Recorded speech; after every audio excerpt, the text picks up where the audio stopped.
Chau Doc floating market. It's a blast. What an amazing place. I want to get my wide angle lens on and I want to get down low, see if we can shoot the boats. I can't because like an idiot this morning I forgot to put my bag in the corridor so everything would warm up. The lenses in my bag are all covered in moisture. Here's the breakfast lady. Here's the breakfast lady.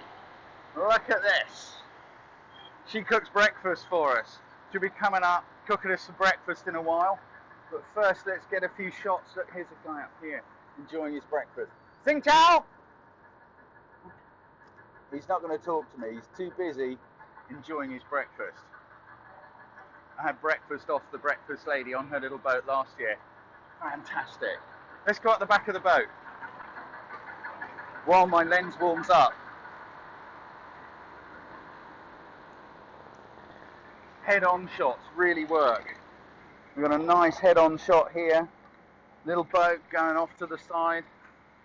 Sing Chow! Bit of friendliness always goes down well. Let's see what we can get here. That's a nice little shot. Oh, I can't show you the shots in this little video vlog. But what I will do, as soon as I've got some sorted out, I will post a link below this little video. Hopefully there'll be a few on my Instagram. There'll be a link to that as well later on today. But right now I'm going to work with these guys.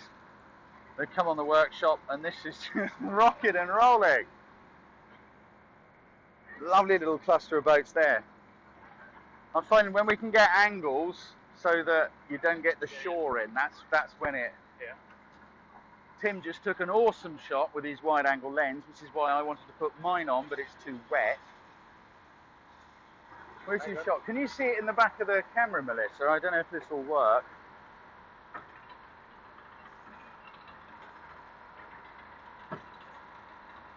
Yeah, you can just about make out what Tim's been up to, getting down low to the water. And that's a raw file, so it'll all come to life once it goes in the Lightroom. But I wanted to share just a moment with you guys because what a place! What a place! This really is life. And we're shooting it. Catch you later.